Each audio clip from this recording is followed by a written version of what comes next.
Well, hello. Welcome, everyone. Listen, I am so super excited to be back with you guys. We told you that Pain and Abuse Mental Health and Ministry was coming back, and we indeed are back. You were with us 2 weeks ago when we came back and had a phenomenal guest on at that time. And guess what? Tonight, ooh, I'm giving you time. I'm giving you time to hit the share button. I'm giving you time to tag some people. Listen, get your leaders, get your pastors, get your lay members, get your cousin, get your auntie, get your mama, them. Get them all and get them on, because the Pain and Abuse Mental Health and Ministry broadcast is on, and we're going to have a phenomenal conversation on tonight.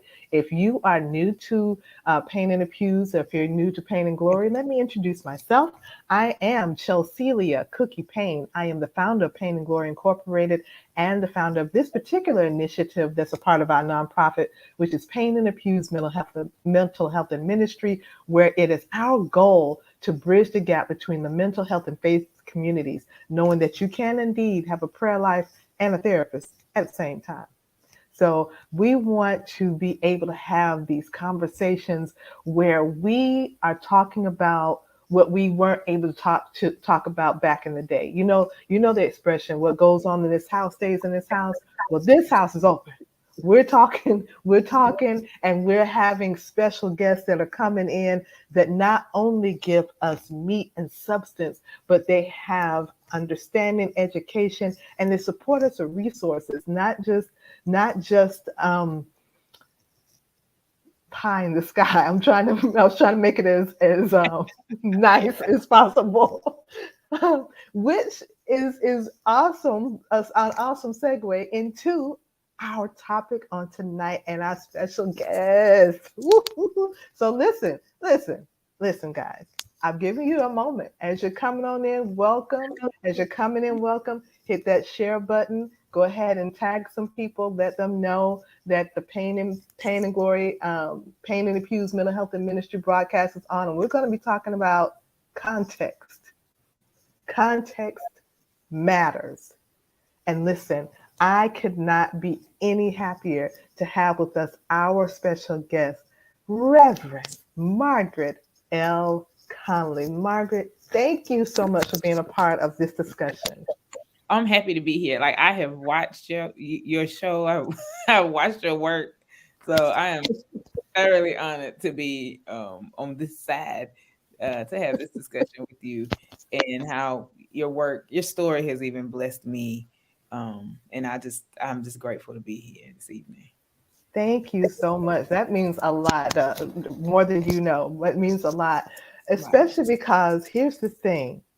For those of you, I want you to look at her name on the screen. I need you to follow Margaret L. Conley, LCSW. Woo, I got that one. Licensed clinical social worker, in case you want to know what the nominals were. And she's an MDiv, which means she has a master's in divinity. So we don't have somebody out here who's just come off the cuff. But I need you to follow her because listen, she has healthy conversations. We need healthy, holy conversations. I'm gonna leave that right there. I'm gonna let y'all come back to that in a minute. We're gonna come back to that in a minute. But there's one thing to have a healthy conversation. We can have healthy conversations all day, but healthy, holy conversations is a different thing. So that's why, listen, we're talking about context matters. When we're talking about the Bible, mental health, and the church, context matters. Remember a moment ago, I said, I made the statement, which is a true statement. We've heard it all before. What goes on in this house stays in this house. But why is that? Why do we know that saying? Why is that? Why is it if I had just said the beginning of that, you all probably could have finished it in the chat? Because we've heard it so many times, doesn't make it right though. Mm. We've heard it said. We've heard it said many times, and we've adhered to that very statement or that saying. Doesn't make it right. We've heard. I had a conversation with my late best friend, and one of the conversations that we had, Reverend Margaret, was regurgitation versus revelation. Yes. Oh, We've wow. been regurgitating a lot of what we've heard, much like a baby bird is fed by its mother. The mother bird goes and gets food and chews it, and it's partially digested, and it's a mess. It's not in its full. It's not in the way that it was when mama bird went and got it. And so she's feeding baby bird this mess Mm-hmm. until baby bird is able to go and get its own. Yes. So now I turn over to you, Reverend Margaret. Talk to us about, because when we talk about regurgitation versus revelation, we're talking about context matters. Talk to us about, let's ease and let's kind of ease into it. I want to talk like the content and the context. Yeah, You know, come on our now. content is the Bible. I mean, that's what we use, Right, and right. we use the Bible that we have access to. Hmm. I can't say everybody has went to seminary or studied, on a higher education level, and that's Right, not right, right, bad. right. But we also have to make sure that what the resources we do have, that we look at the context, we look at the text, we look at what's within the text, that and then we look at the content, like what is in that. Are we using the right particular text to go through what we need to talk about? And so I love how you talked about regurgitation versus revelation, because there's something about that mother bird. She's Hmm. she's being tender, she's being careful, Hmm. she's making sure that what you choose still provides nourishment Hmm. to the baby, Hmm. as we ease into this conversation tonight. But there's something that happens too with mother bird and baby. There's a kick out of the nest, and which means you got to find what you need, and that context is where it starts to matter. And so we move even from survival to thriving when we take our time to look at why that matters. What is this verse for, and is that even in the Bible? Because I grew up with, what happens in this house stays in this house. My father, he would say that and be like, "That's Bible," but I'm like, "Is it?" Yeah, I used to look for it every, like, "Don't, that's Bible," and it's not. But for him, that was the gospel truth. And if you broke it, the spare the rod, spoil the child was gonna happen. So that is in the Bible, but he said in the context of what it meant. So this is a really beautiful conversation that, if it can be received, that can help to take some burdens off of some people tonight, that they don't have to walk around with that weight of what they thought they knew, but they Right, can actually begin to see it for themselves and give themselves permission to go and look at the text. Go look at the Bible for yourself right, and see how it applies to your right. life. And here's the thing, Reverend Margaret, is a lot of people are beating themselves up. So if we segue just a little bit towards the mental health piece, and like you said, that context, a lot of people are beating themselves up. Many people have left the traditional church, the four walls of the traditional church, Mhm. um, because of how things were handled, or I shouldn't say things, how they were handled as pertain to their mental health challenge, whatever that may have been. It may have Yes. shown up in a church service, and without an understanding, whether spiritually or naturally. Um, I'll give you an example of what I mean. I've spoken to two women, um, one much older, probably closer to, maybe if I had to guess, around her 60s, and another young lady in her 20s, but they had the same experience. Two separate churches, two separate states, same Mhm. experience. And the experience was they had a mental health crisis while at church. And instead of, so basically for both of the ladies, they were taught to and treated as if they were a demon. And Mm. they were, even when they were, the younger lady, when she came back after being treated, after being hospitalized, she was treated as the issue, and she was no longer that person. She was treated as the issue. The older Mm. lady, she completely just left church for, if I'm not mistaken, about 20 years because Wow. of the hurt. So, in, if you would, when we talk about context and some of the things that are being said as pertains to mental health, the scriptures that specifically scriptures that are said amiss just because it sounded right, and scriptures that don't apply. Don't talk to me about the lunatic who threw himself into the fire over and over without understanding why you're telling me this.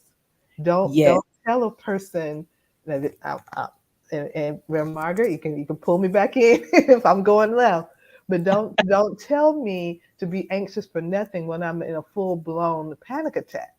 Yes. Oh, that's one of my favorite. Even and I think it's on my website too. They can look it up. I even Okay, have a worksheet for that one. So we'll start there. That's the one I know the let's best. start. I did not know that. Let's start there, please. We'll start there. So, when we look at that Philippians 4 text, we have been teaching that. I know I grew up learning it wrong. And the text says, be anxious for nothing. And we will preach right there and invite people to, get away from anxiety and dispel and move away from that. But there's a comma. So here's where the context matters. That comma is important. And I went to different versions. And then I even called someone who I knew was a scholar in the Greek text. And she said, no, it's actually a comma. Read the rest. And so when you look at Philippians, and you look at this verse, I'm gonna say Philippians 6, you look at that, it says, be anxious for nothing, comma, but with all prayer and supplication. Application. So this is where we come to talk about anxiety. And what it's saying is anxiety exists. So we can't throw things away that are inside of humanity. Anxiety exists. And Mhm. so when we look at that, we can give ourselves this permission to see anxiety exists because Christ himself in the garden was in a full blown panic attack. And so it's a medical condition. Yes. And that particular medical condition, because of the level of anxiety and stress, causes the capillaries to bust and it causes the person to bleed. They bleed from wherever there is a pore, the blood can come. So, tears, it comes through your skin because that is the level of stress that Christ was under. It wasn't a new thing when Christ did that. It's a medical condition. It was happening before. So, what levels of stress exist? So, and because of that, I now can go back in context and see what the writer there, who's attributed to Paul, is saying: be anxious for nothing, comma. Let's not get to that high stress level when we have access now to God. We can now, with prayer and supplication, make our requests known. So, what is it that you need that can be made known? And then when we make it known, how do we respond in community? It even gives us effort on how to do that. It asks us 5 to 6 questions about how to do that when we operate in a peace that surpasses whatsoever is pure, whatsoever is right, whatsoever is just. It leads us there so that we can reduce that anxiety. And so, what I've done, even in the scope of my practice, I've offered that to people who come in with high anxiety. Anxiety is going to happen. We are human, but how do we move that through scripture?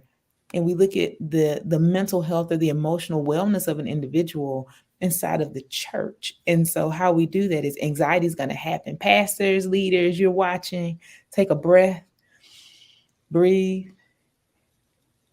be anxious for nothing, comma, which means Comma. you might have some anxiety, but I need to make my request known unto God through prayer and supplication. Now, when we do that, then it also gives us some instructions further on in the New Testament, because there might be some illness there. And if I'm sick, here we are with the context, then I know where to go in a human form. Take it to the elders. Some people will say, well, that's the people who've been ordained. But take it to the people who actually know what's going on. They can literally sit in the context of the issue, and they can sit with you. This moves us away from judgment, and it moves us into places of healing. And so it's important when we use scripture that we know the context of why it was written. Why did the person who wrote Philippians really write it? Well, we might need to read Philippians 1 and 2. Paul was stressed out too. Paul was trying to convince the people, I'm no longer Saul. Let me give you my rundown of what happened. Right. And so, you know, so why wouldn't he have stress? Because Philippi was like, last time we saw you was killing folk, So no, that's Right. not what we're doing, boy. And so what happens in anxiety and stress? A lot of us approach those situations, especially pastors and leaders, approaching those situations. The last time you had a church meeting, it didn't feel so great. So you will have some anxiety about approaching congregation again.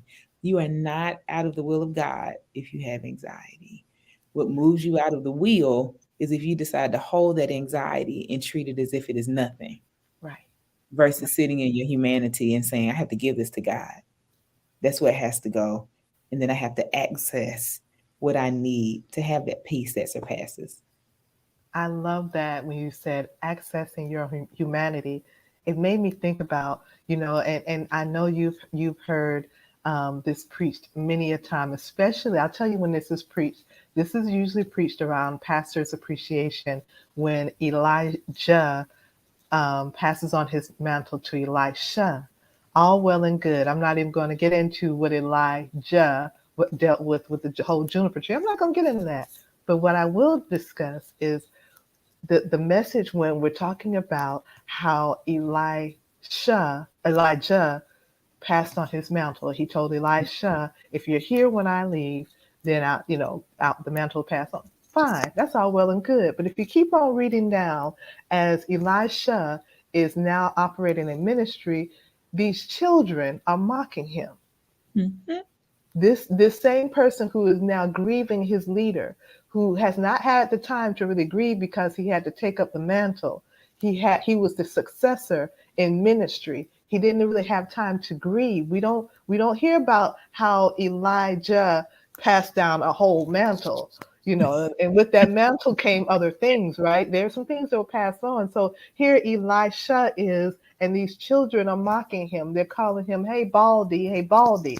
Now they were children. And the Bible goes on to say about how he summoned two she bears to come and kill 64 children. Mm-hmm. The children that didn't get away because it Yeah. could have been more. Here we see clear evidence of someone who is not handling their grief. But he's living in his human side. And It's that human. moment, So let's go there. Like please Bible do. Church. So we read this text. That is another text that I use, I work with ministers and leaders when they come in. So I Okay. pass my mantle, and here's this example that's given. And I said, let's look at that example. I said, first, you have Elisha and these other school of prophets that are watching as this mantle is being passed. This was Right. a rough passing. Right. I'm crossing over the Jordan, Right. going through it to Right. go up in a fiery chariot inside of a massive amount of wind, tornado, hurricane, whatever. What do we see those things happen? What happens in a tornado and a hurricane? It didn't change for Elijah. Like it's the same things. I'm watching my mentor get caught up on a fiery chariot, Right. whirling, Right. which I'm watching the massiveness of what's happening. And Right. though I'm logically maybe I understand what he's told me because I've sat with him. Mm-hmm. I'm watching my leader leave. I'm watching my leader go through some tumultuous space in humanity because Right. he's stuck in a storm that he walked into. Right. And so That's now a I have to grieve traumatic it. transition. It's He traumatic. he, he literally experienced seeing a traumatic transition. transition. And that's exactly what I tell the people in my office, that that is a traumatic transition. And so Wow. I take them back to, what if you have picked up this mantle of a leader who suddenly passed? That is a traumatic transition for you. Come on. Yes. People may be happy, or the people may be excited, or they know you walk with this person. You no longer have the physical access of the person to glean more knowledge. I now have to go with what I have, and Right. I have to trust God. That is a Right. traumatic transition. It wasn't anything that you had an opportunity to plan and make it soft and easy. It was no morphine attached to that to make it a go. Right. No, it was a traumatic transition, and then you immediately had to pick it up. So Right. here, and then Right. and then I got mine and his. So I got this double mantle. What do I do? And what's the weight of that? Here we are with how this person managed grief. He did not have an opportunity to do a healthy grief cycle. He immediately went into work. So Right. pastors and leaders, now that we see that, what do you need to do to pull back when you have a traumatic transition?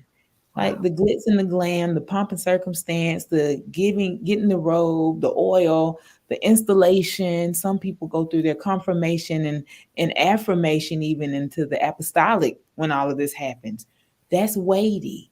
Be Yeah. honest in your humanity so that it won't be 64 children that died. It won't be the Right. moment that you respond out of your feelings, but you will actually get to know that emotional space and realize maybe I need to pull back and be honest with myself and Right. grieve the transition.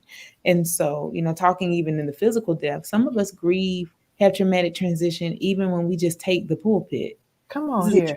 traumatic transition because nobody talked about the weight of the pulpit and the weight of people. And Right. so, because of that, we believe, because we haven't been taught, that we now have to carry all of that weight with us. So now we watch as pastors and leaders are doing risky behavior and Right. harming behaviors to themselves. Because what do Right. I do with this now? Going back Right. to Elisha, that was a harming behavior that he did. He lashed out because they Right. called him bald. Right. So was he really Right. bald though? Yes, he was bald head. So how Right. do I Right. Right. respond in something with people who are immature? Like My they may goodness. not My understand. goodness. They're immature. And so do I respond back with a level of immaturity because I too haven't maturated in the seat that I now have? Wow. Do I Reverend sit Margaret, there? listen, I don't know who gonna buy me a new laptop when I flip this one. Because I listen, there have been a couple of laptop flipping moments that you've given to me, but you caused me to remember something I had forgotten, and I won't say their name, but there was a pastor who's there was a gentleman rather. Let me make this correct. There was a gentleman whose father was a bishop, and the bishop passed away, and because he was the only son, they put him into position to take over the church. Now, this gentleman knew how to preach. He knew how to exegete a text. He knew how to hoop. He knew how to make he knew how to take the stage, take the podium, and take command of the anointing that God had on him to preach. But the weight of not the same example you just gave, they did not give him a moment to grieve his father. That wasn't just his bishop, that was his father, right? And then they gave him this big church. And then when he had a very public meltdown, it was he's being talked about and all these other things and not I don't think he's preaching anymore. I haven't seen him. I haven't seen it. And who's to say if he already, I don't know. This part I do not know. Mhm. But what if he already had a pre-existing mental health challenge? What if he Mm. already was dealing with anxiety or depression, or because depression began to raise itself up? Now, whether or not that came as a result of his father, I don't know. I do not know. But just because you have a title and a calling, and just because you've been put in a position, does not negate the fact that, or doesn't take away the fact that you may already be dealing with a mental health issue. The anointing does not change. That might be what propelled you to be in ministry in the first place. I say this: the anointing will destroy the yoke, but we seem to think that our emotional wellness is a yoke. Come on here. That's Okay. it. Our Okay. emotional wellness is Okay. not. Everybody who I tell every time I train, everybody who has a brain has a responsibility for their mental wellness, and everybody that can feel has a responsibility for the emotional wellness of the mental wellness. Yes, If yes, you yes. are in flesh, I mean, you still breathing, you got skin, you have a responsibility to take care just like you do for your physical Yes, wellness. So, yes. prospering and being in good health isn't just about how your physical looks, but what is going on internally that needs to be cared for. Because if the internal is not taken care of, then the prosperity is going to be daunting because your physical body ain't going to be able to handle all that comes along with Right. the prosperity and the growth. And so we have to take care of both. I'll give a scripture that I have been sitting with very hard when it comes down to the emotional wellness around individuals who have been sexually abused. Okay. And so, Right. looking at, we often don't talk about men being sexually abused, but since Right. the pandemic, the dual pandemic, a lot of things have come up like CRT. A lot of historical things have come up about slavery and the seasoning of slaves. And churches, the mouths are dropping like that happened to who? My ancestors. And so, the text, I do believe the Bible has an example of most things, but we are living epistles. So things are still happening. God is still speaking.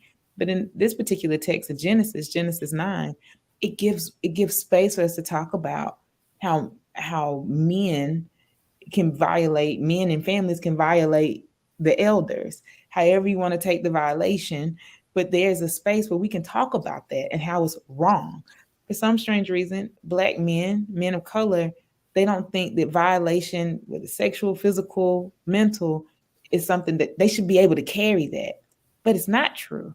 And we see the response of Noah to Ham about being violated. He saw him in his nakedness. Mm-hmm. For those who have attended school or whatnot, a nakedness alludes somewhere else, but he saw him in his vulnerable state Mm-hmm. without Mm-hmm. permission of Mm-hmm. vulnerability.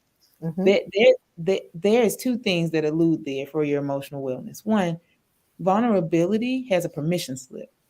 I get to show you how much of me you get to see. Right. And that is okay. That's called boundaries. But when Right. somebody does that, then they take away that right to be vulnerable. Right. They don't cover you anymore. They're exposing you, and it makes it worse. Right. And then we see the other two sons say, "Well, no, that's not right." And so they backed in to cover. They tried to Mm-hmm. rectify it.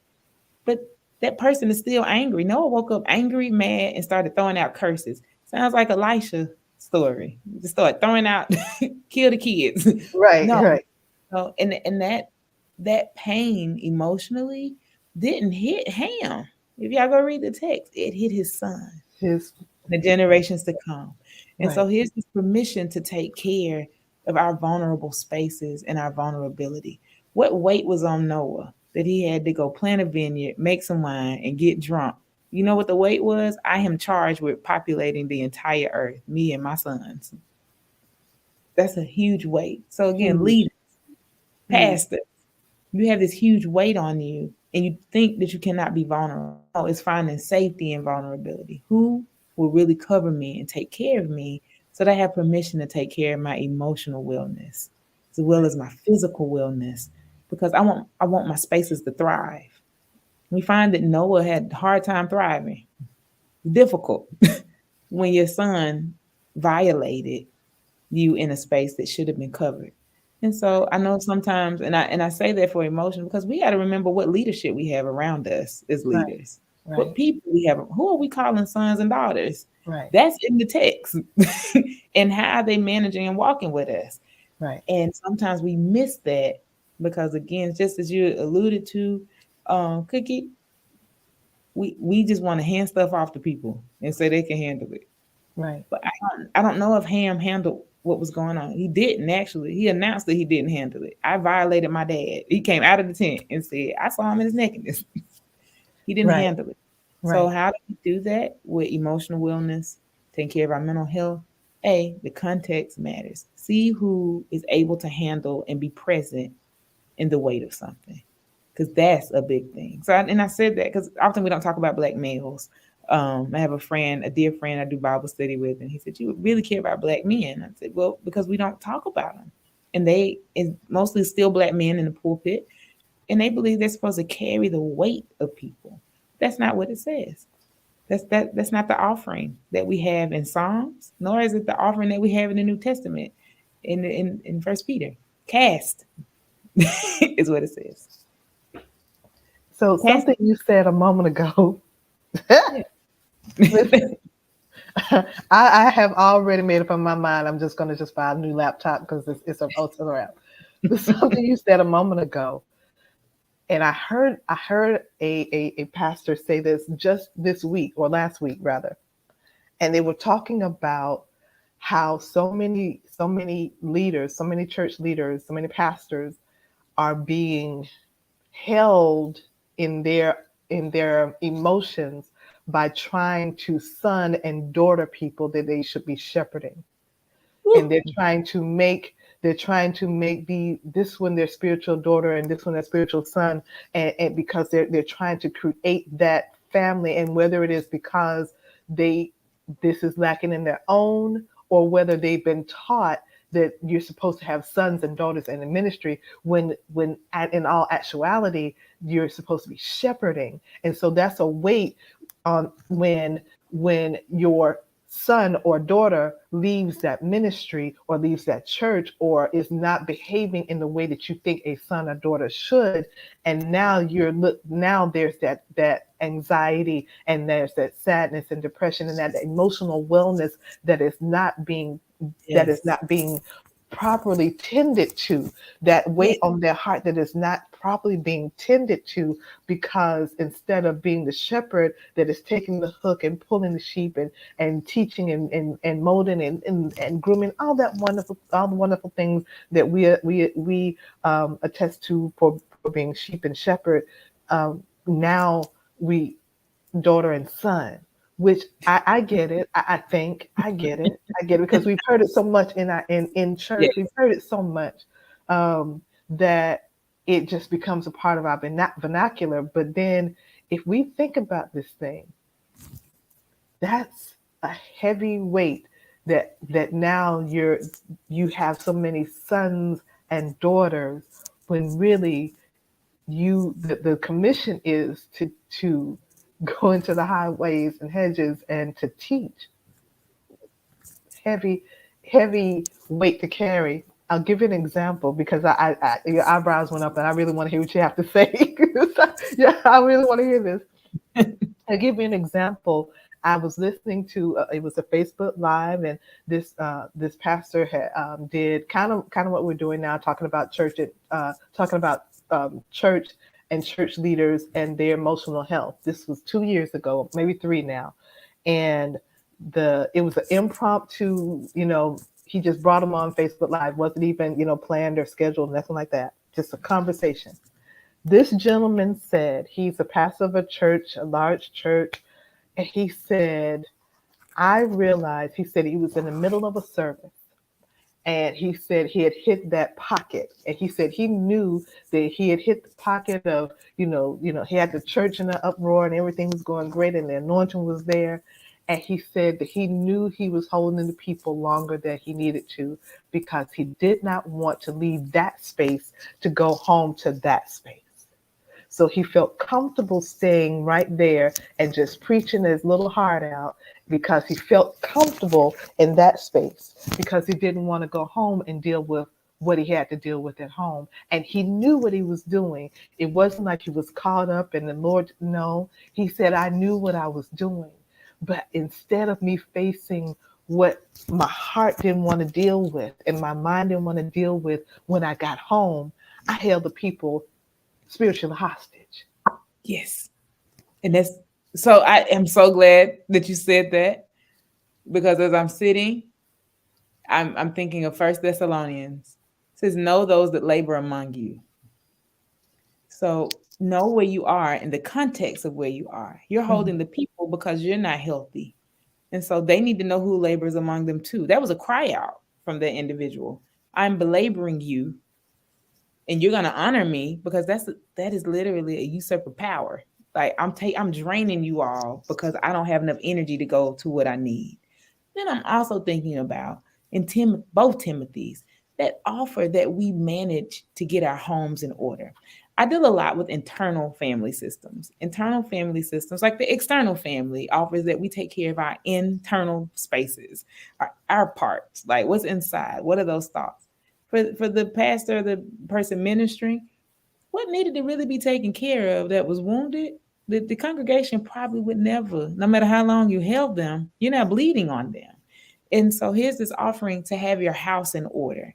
We always see that external, wife, children, dog, whatever, finances. But what's the internal spaces that are not managed? Because now we're going to bleed on the people. And it brings me to 2 Timothy chapter 2.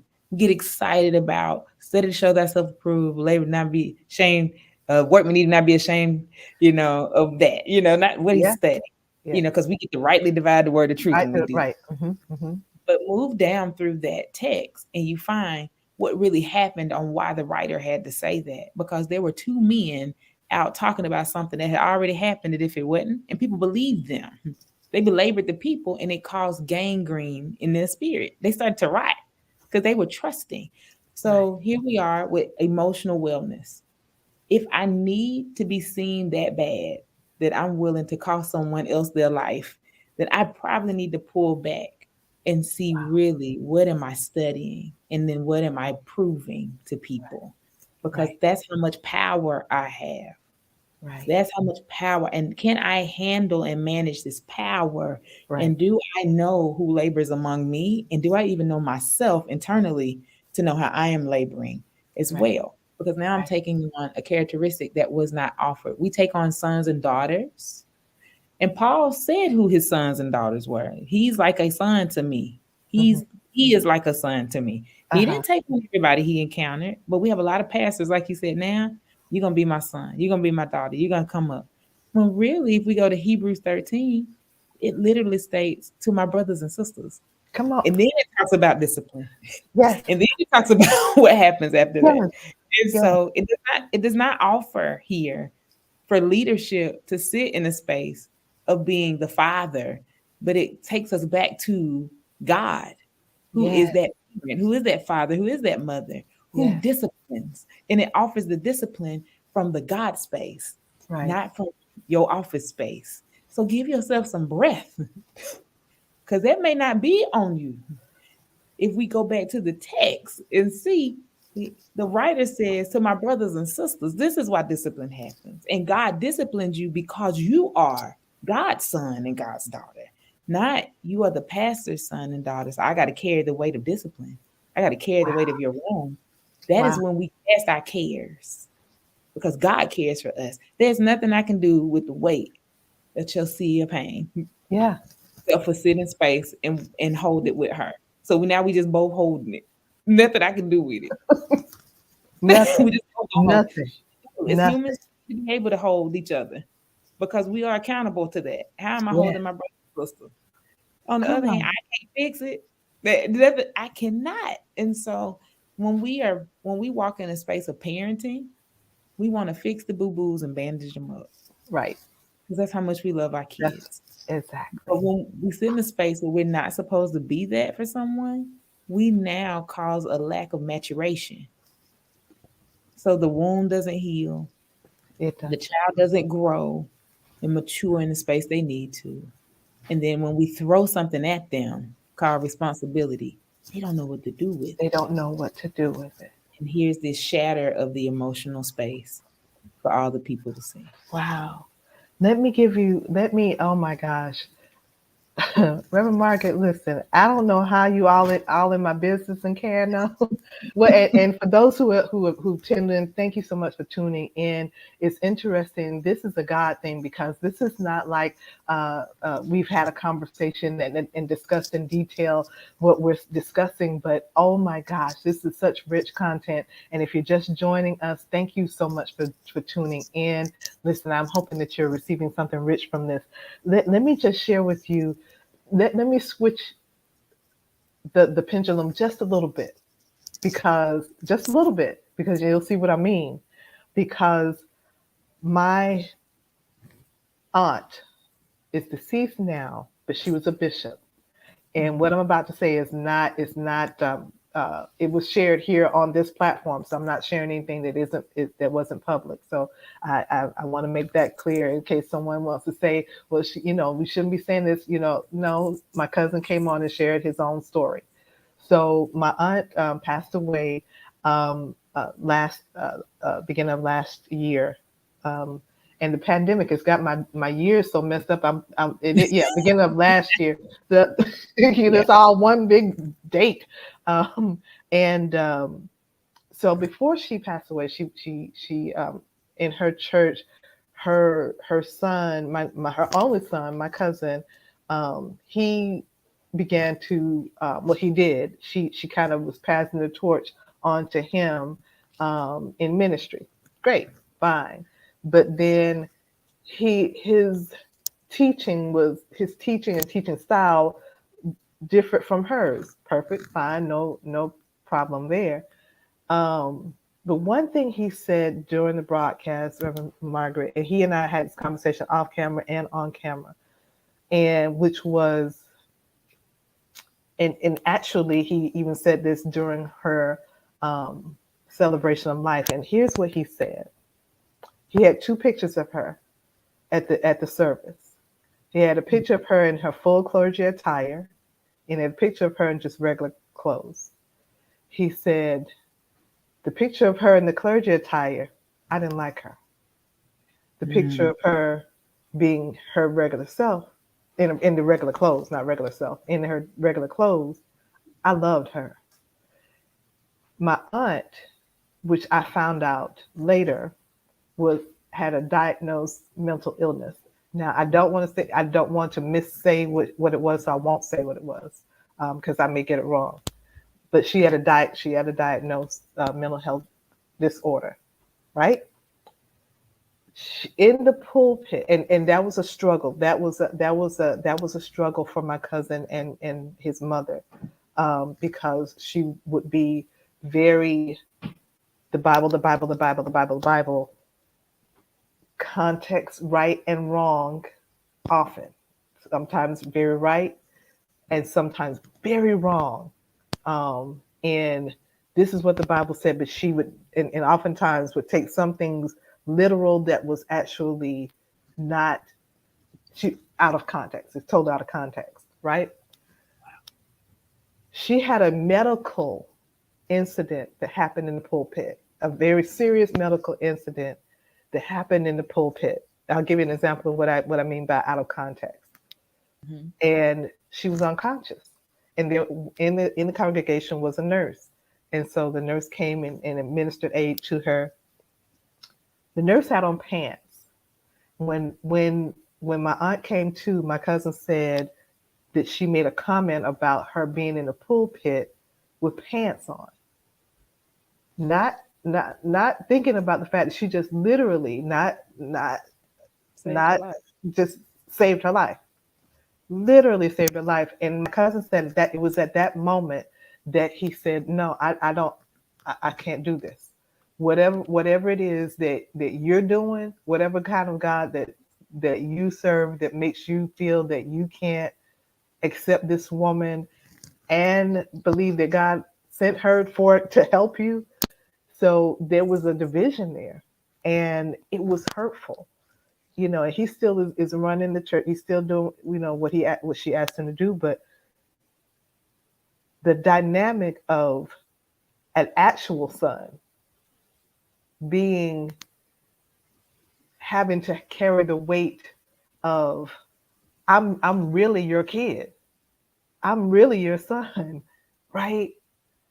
And you're dealing with this, but I got to put on the face when we go to church, or either the spouse, husband or wife. We have to put on the face when we go before the people, because if we don't, when we get home, we're gonna hear about it. Yeah. Wow. So I want to offer this because I know there was a family story that happened, but there we hear that so often about putting on the face. Yes. And so I found that we often don't take the parables for all that they have. They're very rich. Like Jesus said a lot. And a lot of it we want to skip because it was painful, because it might hit us. Like, oh, I don't want to be a Pharisee or a Sadducee. I want to be all the other part. But Right. but the stories are very rich to see. Like, because there's so much context in the content. And so even here, I'm thinking about the Good Samaritan. We love to be the Good Samaritan, but Right. understand the story in the parable was talking about the Jews that did not honor who they were. Hospitality is a really big Jewish thing. Like, It is. hospitality is so big Yeah. that two cities were destroyed because they failed to do it. Like, hospitality is huge amongst this culture. Right. So we get excited about what the Good Samaritan did. Please understand that the whole point, though, was understanding the hospitality that was missed for the brother that was ill, sick, beat down, and was robbed. And so we miss that because we don't want to talk about how we have possibly even robbed ourselves because we did not pay attention to how life was saved. If Wow. we had been present and not paid attention to the pants, present and not paid attention to what was in front, Right. but what was in the hand that was God that saved my life. Because Right. God's power was in the hand of this person to save my life. Right. And so that's what we have been taught to pay attention to. Those little details that will stop your life versus how the beauty unfolds when we stop to be in life. And so, here three parables I want to say. Matthew 22, that Christ is talking. He's talking about coming back. He's talking about what the wedding banquet is looking like. And he's talking about the parable of paying Caesar what belongs to Caesar. He's talking about this marriage at the resurrection, but he talks about this greatest commandment. And this is one that I know a lot of my leaders struggle with. They struggle with this because what does it look like when Jesus tells the Sadducees and Pharisees? Because Christ is a teacher here. He's a teacher. So you just don't become a teacher overnight. And he's been doing this since he was 12. If you go back and look, he just Right. hopped up. Right. So he knows this, he knows what he's teaching. And he says, love the Lord your God. It's the greatest commandment. Love the Lord your God with all of your heart, which we're good at that part. With all of your soul, we absolutely want to be good at that part. With Mm-hmm. all of your mind, that's the part that we don't want to talk about because we will say it in a minute. Get out of your mind and get in the spirit. No, no, no. Bring your mind to worship. Come on. Come on. If you don't, guess what? You leaving out a big piece of who you are. You, bring your mind in so that the clarity can come, so that it won't be misleading. Because if you don't, you're gonna Mm. miss that first command. And then the second one is love your neighbor as yourself. We miss that. We miss both parts of that greatest space. Hey, bring your mind to the table, bring your mind in the building, bring your thoughts, bring all of that so that it can sit with God.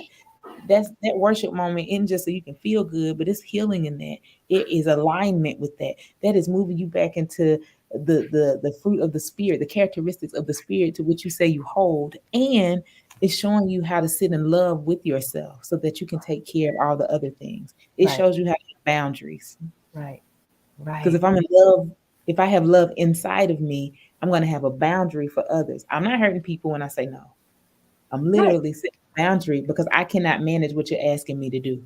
How do we Right. know boundaries are healthy? Jesus said it real clear with the lady that he called a dog. He said, I'm on vacation. People laugh at me when I say, go read the text. He went to a land that knew him not and went to somebody's house after he had just got through feeding over 5,000 Father, people. come on. Tired. Come on. Like, leave your pastor alone on Mondays. They really tired people. They got. Tired. Like, can I go to bed? And the lady came in. She violated space. That we read that story and think it's cute. She absolutely violated that space. Nobody invited her in that house. Nobody invited her to hide out and wait on him to come in. Come And on. Jesus gave a boundary. It was a harsh boundary, but he gave one. He said, Mhm. I'm working today, but your faith, here we are, where we can empower ourselves. Your faith is going to heal your child. And it did, because she started to recall and be reminded of things that she knew. So the healing comes Bible, emotional wellness church. How do we manage those spaces when we bring our mind into the building as well as our heart and our soul? Like bring it in the building. And then we're Bring gonna it learn how in. to set boundaries because I want to love myself as I'm gonna love my neighbor as myself. I'm gonna Right. give boundaries. I'm gonna learn how to sit in spaces where I can be vulnerable in a healthy way. So I won't be exposed in an unhealthy way. Like, and I can have a healthy and holy conversation. Pastors, you can be able to get up in the pulpit. My childhood home church, the pastor used to be the youth pastor, and he will get up in a minute and say, "Me and my wife are going on vacation." I love it. He'll say it. They'll be like, "Yes, sir." They understand because when he was the youth pastor, he did not vacation. He struggled. You want to know how he struggled? He didn't get to know his kids. He didn't know his wife. He knew more about the children in our youth department than he knew about everything that was going on at home because he did Wow. not bring his mind into the building. He did not bring that emotional space that needed healing into the building because I got to hold all these kids. I'm their daddy. Who said they got fathers and mothers? They Wow. I tried to pick them up at the Bible study. I'm their spiritual father. He carried all of that until one day his daughter was like, "I don't even know you." He was Wow. like, "No, you do know me. We go home. I'm your dad." She said, "No, I don't know. I know that you the man that picked me up from school." And I know Wow. you work at this church that we go to. And I know you the man that pay the bills at the house. Other than that, I know I got a mama and I know I got a brother. Yeah, how painful that is, pastors. How painful. You want to Wow. pull back. And he's the one who showed me this about this text. Bring your mind into the building so Yeah. that you can bring all of those other spaces because your mind controls your function. Bring your mind into the building so that your soul and your heart can show up too. And you can see what's Ooh. going on and what you need so that you taking care of yourself is going to now allow you to take care of those neighbors, those other people. I love John Lampley. I shout him out. He showed me that he was like, no, you gotta, if you don't take care of yourself, you will fall apart along with that which you have attached yourself to. And I Wow. said what he said, that you've attached yourself to. He Hmm. started saying he was the spiritual father of all these kids. They had mamas and daddies. They had people actually active in their life. But that's how serious he took it Yeah. because that's what he was taught. And when Right. he started asking for vacations and stuff, everybody looked sideways like, "No, you need to be here." He's like, "No, I really need to be with my wife and my kids today." Yeah. Because yeah, that I can't hear that again. I no. And so Right. for people who see that, we would not pastors, you wouldn't ask people to overwork at their job. You would literally tell them, you need to pull away. That's hurting you. Right. So here we are in the context, because this is what Jesus was showing them. No, this is how we enter in. Because if you cannot take care of yourself, if you cannot sit in love with yourself, then there's no way you're going to be able to show that to others. If you cannot bring your mind into the building, then your heart and your soul are going to be somewhere in the distance. All of that's necessary. And so, how are you managing that? How do we do that? How do we sit with it? That's the context of how we take care of our emotional wellness, that mental health. The Bible is still holy and still right. And we also are able to bring that into the church so that we can start to see an overall wellness go on in our churches and in healthy spaces. So we start taking care of ourselves because that's what happened in the pandemic. It forced us to look at us. I couldn't physically get to a building. So I got to sit at home and look at me. Yeah. And I realized I'm using the energy of others versus using what God has already poured into me. Ooh. Ooh. Wow. Yeah. Wow. Whew. Reverend Margaret, this has been unbelievable. This has been exactly what I hoped it would be, which was enlightening, informative, about to make me lose this whole laptop. But I loved it because you gave content, context, and revelation. You really did. And I appreciate that. I want you to share with us. I know you have a conference coming up. I want you to share with us how people can stay connected to you. How, because I know after this, people are going to want to come and sit and just be like, okay, what else she gonna say? What else she gonna say? Come on with it. So I do have a conference coming up October the 20th through the 23rd. And you can locate that on the website. The website is www.healthyholyconversations.org, where you'll be able to register for the conference. There's an early registration, regular registration, late registration, but the money is going to go towards helping individuals access services, as well as you get some swag. So my friends laugh at me like, you don't want to make no money. And truthfully, I just want to do what God asked, and I need to make money because I'm supposed to prosper and be a good health. But we do try to help the community, and most of the proceeds that this organization takes in helps individuals access therapy that cannot access. And so I also have other training opportunities. Most of my training opportunities are low cost or free for counselors who want to come to training opportunities. You normally just have to pay for your CEUs. I have to pay my CEU company. But normally I just want you to get the information. And so those will also be listed on the same website. If you would like any type of coaching or consultation, you can follow. You can find me at www.mlcconley.com, where you can sign up for a 30-minute consultation session, and we can go from there. I also have a program on this particular site. It's called Pastor's Aid. And so I've had several pastors help me. And so myself or anyone who wants to volunteer, this and my volunteer staff, we come out and we do the same conversation that we just had about the context of the text for pastors and leadership, so that they can feel free in their mind to go through and take care of themselves. That's the whole mission of the Pastor's Aid. And then for regular counseling, if you like to come in for psychotherapy, I do use Bible if you like to use that in session, and also other trauma techniques. You can see me at www.mlcconsultingllc.com, and you can freely sign up for consultation. If there's an availability, we will let you know, and we will try to get you in. And I'm thanking you guys for watching today. This is my passion, so because I just want people to be healthy. and it shows.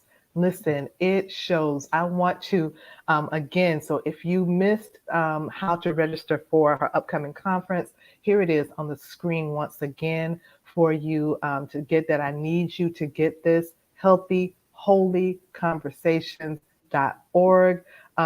And actually on here, uh, take out the extra T. So if you're copy and paste that, well, you can't copy and paste from here anyway. It's healthyholyconversations.org. And so I want you to get that, as well as stay connected to her at mlcconsultingllc.com. So jot that down, screenshot it. You know how we do. And then also at margaretlconley.com. Also, as I said earlier, you can find her right here on Facebook, where you can follow her right here. And so please be sure to do that.